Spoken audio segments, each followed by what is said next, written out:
हाय का बंदा Pakistani family racks. तो कैसे हैं आप सब। मेरा नाम है यार। आज का वीडियो बहुत ही ज्यादा मजेदार होने वाला है। पाकिस्तान से भारत गए पाकिस्तानी ने भारतीयों के बारे में बोल दी ऐसी बात कि पूरे पाकिस्तान में मच गई खलबली। पाकिस्तानी गए पाकिस्तानी है, लेकिन आखिर उधर गया है, उसने क्या देखा और क्या नहीं देखा वो हम देखेंगे तभी बोलेंगे कि इसने क्या देखा। वही ना, हम तभी तो बोल पाएंगे। इधर ही वीडियो स्टार्ट करते हैं। तो स्टार्ट मैंने उनकी जो ट्रेन थी, उनकी ट्रेन की जो रेलवे का है निज़ाम है वो इतना जदीद है और इस कदर काबिल सताइश है कि रेलवे का निज़ाम देख के मैं हुआ कि वो आज वहाँ एक जगह पे 6 पटरी हैं और किसी हर पूरे इंडिया में 4 पटरी हैं और हमारे पाकिस्तान की जो है ये बदकिस्मती और इतना जुल्म है कि मैं उसको जब उस जुल्म को सोचता हूँ कि मेरे सारी बातें जो आप बता रही हैं हमारे मुल्क की बातें बता रहे हैं। ये पाकिस्तान की मियो हॉस्पिटल की बात है। मियो हॉस्पिटल लाहौर में मुझे जो इंजेक्शन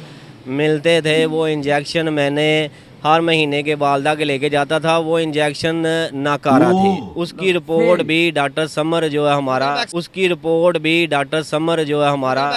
एक्सपायर इंजेक्शन लगा दिए गए। वो अफादा सेहतयाबी होने की बजाय मेरी वालदा की जो बीमारी है और बिगड़ गई। मैं 100 बार अपनी वालदा को कोमे में जाते देखा।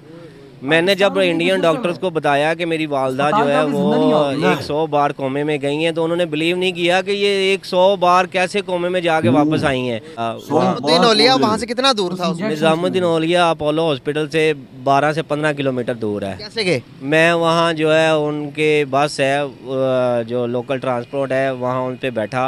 उसका एक नॉर्मल सा किराया 10 रुपये है। वो सबसे बड़ी बात ये है कि गाइस इमेजिन करें कि आप कहीं दूसरी कंट्री में जाते हैं, आपके पास महदूद वसाइल है, थोड़े से पैसे हैं और वो पैसे भी गुम हो जाएं तो आपके पास क्या करेंगे उस टाइम। ये कंडीशन इनकी हुई पड़ी थी कि वहाँ पर गए हॉस्पिटल में इनके पैसे गिर जाते हैं, गुम हो जाते हैं कहीं पे, तो ये परेशान हो जाते हैं कि भाई क्या करूँ। उधर से बस लेते हैं, बस लेकर दूसरी तरफ जाते हैं निजामुद्दीन औलिया, वहाँ पर जाकर दुआ करते हैं अल्लाह से कि कोई मदद कर। अब आगे सुनते हैं कि क्या कैसे मदद हुई। जी तो गाइस आपकी बहुत सारी डिमांड्स के बाद हमारे साथ दोबारा मौजूद है उस्मान भट्ट साहब। उस्मान भट्ट साहब की स्टोरी क्या है वो तो आपने पिछली वीडियोस में देख ली होंगी कि उस्मान भट्ट साहब ने दीवान एंड ओनली हमारे पड़ोसी मुल्क इंडिया विजिट किया था। विजिट करने के मौके पर हमने पूछा कि भाई आपने वहाँ पर क्या क्या चीज़ें देखी, डेवलपमेंट के हवाले से, मेडिकल के, वहाँ पर इन्होंने कौन कौन सी चीज़ों को फेस किया, वहाँ पर मुश्किलात आई, क्या मुश्किलात को हल कैसे किया, वहाँ पर सबसे अच्छी चीज़ें क्या लगी इनको, लोग कैसे थे। दोबारा इस चीज़ों के ऊपर बात करेंगे और महंगाई के ऊपर भी थोड़ी सी बातचीत कर लेते हैं दोबारा से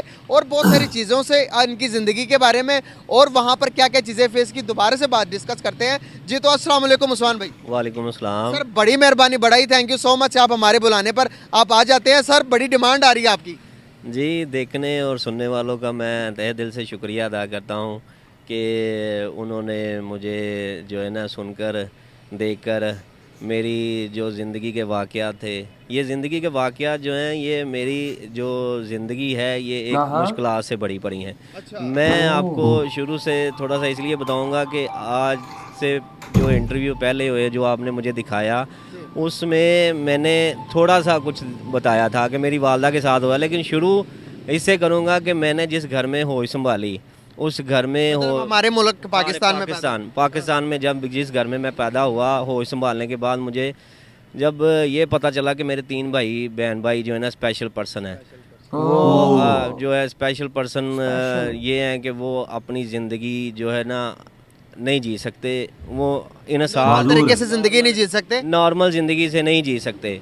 तो ये मेरे लिए बड़ा सदमा था, मेरी माँ के लिए भी बड़ा सदमा था कि एक माँ जिसके बच्चे हों, जिसकी बेटियाँ हों और 2 बेटे हों, मेरे 2 भाई और 1 बहन जो है वो स्पेशल पर्सन है।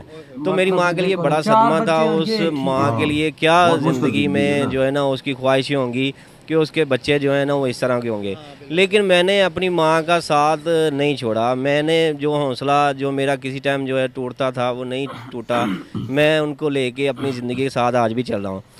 जब मैं इससे आगे चलता हूँ तो उस माँ को जब बीमारी लग जाती है तो वो ज़िंदगी का मेरा सबसे बड़ा सदमा होता है कि जब डॉक्टर कहते हैं कि ये बचेगी नहीं, मैं पाकिस्तान में नहीं बचेगी। डॉक्टरों के पास जाता था, डॉक्टर जो है ना वो यहाँ सरकारी हॉस्पिटल में मेरे पास इतने वसाइल नहीं थे कि मैं उन वसाइल का जो है इस्तेमाल करता, कि मेरी इतनी इनकम नहीं थी, मैं उस इनकम में अपना घर चलाता, कि मैं जो है वो अपनी माँ का इलाज कराता। मैंने जिस सरकारी हॉस्पिटल में लेके जाता था तो मुझे दुख होता था। सरकारी हॉस्पिटल में देखें, हमारे सरकारी हॉस्पिटलों में जो BS नर्सिंग करके कोर्स करके आई होती हैं, जब आप किसी के प्यारे को जो है उसको सिरिंज लगाते हैं या उसकी वेन चेक करने के लिए ड्रिप लगाते हैं, आपको वही नहीं लगानी आती, बात ही नहीं करते, वेन नहीं मिलती, आप उसकी वेन ब्लॉक कर देते हैं। आपका मरीज है, आपकी माँ है, आपका भाई है, आप बहन है, सब अजीज हैं जितने भी होते हैं, आपका तो वो प्यारा होता है, और आपके सामने वो एक नाहल जो है वो नाहली जो है वो दिखाती है कि आपको जो है ना फिर उसको बरनौला नहीं लगाना आता। जब बरनौला नहीं लगता तो कितनी तकलीफ होती है, ये मैंने फेस की है। अच्छा, जब फेस की हैं तो फिर तकलीफ़ भी ज़िंदगी में आई। मेरी माँ की ज़िंदगी में जो है वो तकलीफ़ें मेरी ज़िंदगी का उनका हिस्सा बन गई। मैंने हिम्मत नहीं हारी, मैं उनको लेके चलता रहा।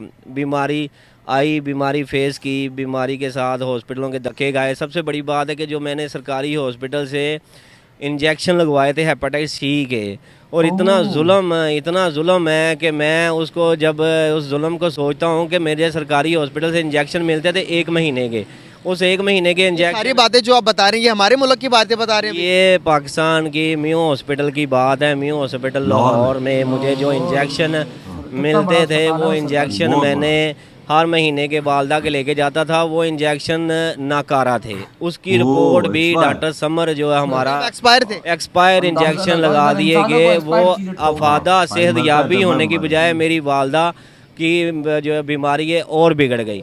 अच्छा, जब मुझे इस बात का नहीं पता कि मैंने जो इंजेक्शन लगवाए हैं वो उस वजह से मेरी वालदा का, मैंने तो इंजेक्शन लगवा लिए, लेकिन जब उसकी रिपोर्ट मुझे मिलती है, वो रिपोर्ट डॉक्टर समर मुबारक के एक अखबार में पढ़ी हुई है, पाकिस्तान के अखबारों में पढ़ी है कि उन्होंने रिपोर्ट शाया की। रिपोर्ट में लिखा था कि ये जो पाकिस्तान में हेपेटाइटिस C के इंजेक्शन लगे ये एक्सपायर थे, जो मरीज़ों को लगवा के लाखों मरीज़ों को जो उनके मौत के मुंह में डाल दिया।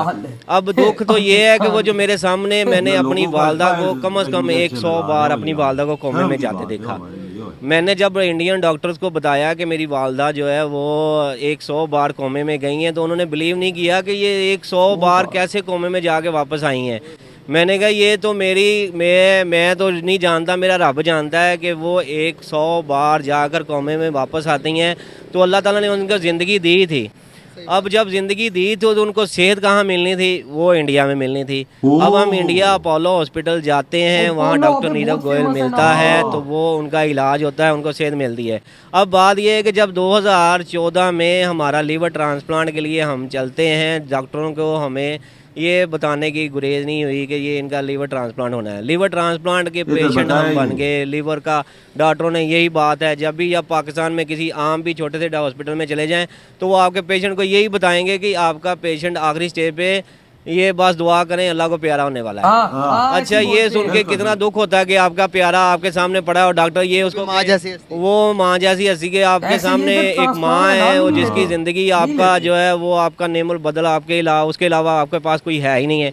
अब 2014 में मैंने लीवर ट्रांसप्लांट के लिए दरख्वास्त दी तो मुझे याद पड़ता है कि मुझे CM हाउस का दरवाज़ा नहीं मुझे जो ना अंदर जाने दिया गया।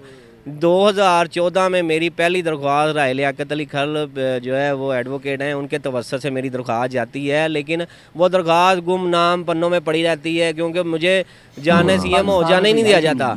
लेकिन जब मेरे मौसन राजा इशफाक सरवर और राजा यासर साहब से मिलता हूँ और उनकी बदौलत जो है शहबाज शरीफ साहब हैं, उनकी वजह से मेरा फ़ंड मंजूर होता है। मेरा फ़ंड एक बार नहीं मंजूर हुआ, कुदरत ने मेरा फ़ंड 3 बार मंजूर किया है। अब देखें कि यहाँ मैंने इंडिया में जब अपोलो हॉस्पिटल गया, वहाँ अपोलो हॉस्पिटल में मैंने लोगों से पूछा, अपने पाकिस्तानी पेशेंट थे या मैंने दूसरों से, उनसे मैंने पूछा कि यार ये पाकिस्तान से दोबारा वापस कैसे आते हैं, तो उन्होंने कहा जी पाकिस्तान से वापस दोबारा अपने खर्चे पे ही आया, कोई गवर्नमेंट के खर्चे पे नहीं आया। तो मैंने कहा यार मुझे अगर पाकिस्तान से कुदरत लेके आई है तो फिर दोबारा फिर लेके आएगी। मैं जब दोबारा जाता हूँ तो वहाँ जाता हूँ तो मेरे पास लिमिट थी, महदूद से पैसे होते हैं, तो मेरे से $500 जो है ना गुम हो जाता है। अच्छा, कहाँ पर गुम होता है? $500 हॉस्पिटल में कहीं मैं आगे पीछे कागज निकालते ही ना मुझसे $500 जो है ना गुम हो जाता है। अंदाजा तो लगाओ जब यार। $500 गुम हो जाता है तो मैं बड़ा परेशान होता हूँ कि यार ये मेरे पास तो एक महदूद कम आमदनी थी, मेरे पास वसाइल कम थे, तो मेरे साथ ये क्या हुआ अख्तर भाई। जब पैसे गुम हो जाते हैं आपके, तो आप क्या पहला कदम क्या लेते हैं? क्या ऐसा चीज करते हैं कि आपके पास तो मजीद पैसे नहीं है आगे पीछे जाने को, गाड़ी करवाने को, तो या पैसे थे? ऐसे नहीं थे। मैंने जो है ना निज़ामुद्दीन औलिया गया दरगाह, वहाँ जाके वहाँ नमाज पढ़ी, याद किया। वहाँ निज़ामुद्दीन औलिया वहाँ से कितना दूर था? निज़ामुद्दीन औलिया अपोलो हॉस्पिटल से 12 से 15 किलोमीटर दूर है। मैं वहाँ जो है उनके बस है जो लोकल ट्रांसपोर्ट है, वहाँ उन पे बैठा, उसका एक नॉर्मल सा किराया 10 रुपये 10 रुपये है। वो सबसे बड़ी बात ये है कि यहाँ वहाँ जो है ना मैंने बस में जब सफ़र किया तो मुझे बड़ा अच्छा लगा कि वहाँ जो है वो जो टिकट देने वाला है वो अपनी सीट पे ही बैठा है। अच्छा, अब यहाँ मुझे बड़ा अजीब लगा। टिकट लेने वाला तो आप सीट पे आता है? टिकट लेने वाला जो है ना वो आवाज़ें लगा रहा होता है कि भाई किसी की टिकट रह गई है, किसी की टिकट रह गई है। तो यहाँ जो है ना टिकट वाले चुप रहे होते हैं, लेकिन वहाँ जो है ना खुद ही उसके पास जाते हैं, भैया मैंने जो है ना यहाँ ना दे तो वो आगे जो है वो बस स्टॉप पे ऊपर जो है ना उनकी टीमें भी खड़ी होती हैं, इंस्पेक्शन टीम भी है। तो वो कहने का मकसद है इज्जत जो है वो अपने हाथ में होती है। तो वो जो है ना टिकट, वो सबसे अच्छी बात है कि वो टिकट वहाँ आपने जो सी बस थी वो क्या लोकल बस थी या गवर्नमेंट की तरफ से दी गई थी या प्राइवेट बस? उनकी लोकल बसें भी हैं, लेकिन ज़्यादा जो है ना बसें उनकी गवर्नमेंट की तरफ से जो है ना पॉलिसी के मुताबिक चल रही हैं और चल भी रही हैं। इलेक्ट्रिक हैं और CNG पे ज़्यादा है, पेट्रोल पे नहीं है। पेट्रोल की खपत वहाँ बहुत कम जो है ना उन्होंने रेशो रखा हुआ है कि जहाँ जो है ना पेट्रोल की खपत की वजह से आवाम आज कितनी परेशान है।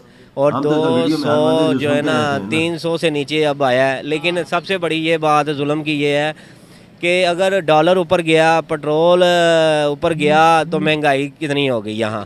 और महंगाई होने के बाद आज तक यहाँ के जो पाकिस्तान के मुसलमान हैं अब जो है ना दुख होता है और शर्म आती है। दोबारा वापस उसी पर की तरफ आए कि निज़ामुद्दीन औलिया गए, वहाँ पर दुआ की, उसके बाद क्या किया? निज़ामुद्दीन औलिया गया, मैंने जहाँ वहाँ जाके दुआ की, मैंने अल्लाह को याद किया, ऊपर वाले को। मैं कहा या अल्लाह ये तो मेरे साथ तो बड़ा जो है ना हाथ हो गया है। मैं मुसाफिर आदमी हूँ, कहाँ पर इंडिया में बाद हूँ, मुझे तो पाकिस्तान में जो है वो कोई नहीं पूछने वाला। तो ये तो फिर देश दूसरा है, दूसरे देश में आके मेरे साथ ये हो गया। तो गाइस इमेजिन करें कि आप किसी दूसरी कंट्री में जाते हैं, आपके पास महदूद वसाइल है, थोड़े से पैसे हैं और वो पैसे भी गुम हो जाएं तो आपके पास क्या करेंगे उस टाइम? ये कंडीशन इनकी हुई पड़ी थी कि वहाँ पर गए हॉस्पिटल में, इनके पैसे गिर जाते हैं, गुम हो जाते हैं कहीं पे, तो ये परेशान हो जाते हैं कि भाई क्या करूँ। उधर से बस लेते हैं, बस लेकर दूसरी तरफ जाते हैं निज़ामुद्दीन औलिया, वहाँ पर जाकर दुआ करते हैं अल्लाह से कि कोई मदद कर। अब आगे सुनते हैं कि कैसे मदद हुई जी। अच्छा, जब मैं वापस आया तो मैं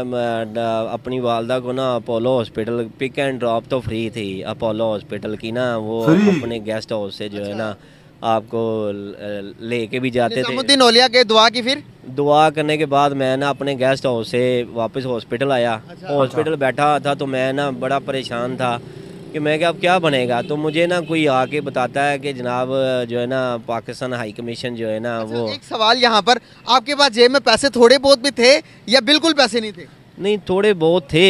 ये नहीं है कि, लेकिन वो वही बात सोच रहा हूँ, ऑडियंस भी देखने वाली एक एक चीज को नोट करती है कि वो कह रही होगी कि इस टाइम के आपके पास पैसे ही नहीं थे तो आपने बस का टिकट कहाँ से लिया, दूसरी तरफ अपने वो गेस्ट हाउस की तरफ आप किस तरह? मैं आपको ये बताता हूँ कि जब आप दूसरी कंट्री में जाते हैं तो सबसे पहले जब हम बॉर्डर क्रॉस करते हैं तो आपको जो है ना यहाँ से डॉलर जो है एक्सचेंज करवा लेते हैं। तो डॉलर तो मेरे पास वो थे, लेकिन मेरे पास जो मैंने इंडियन जो करेंसी चेंज करवाई थी वो तो मेरे पास थे ना। तो उस इंडियन पैसों को जो है मेरे पास थे वो मैं डॉलर गुम हो गया था। $500 का एक नोट था कि नहीं, $500 का एक ही नोट था। वो मेरी पॉकेट में ही थे।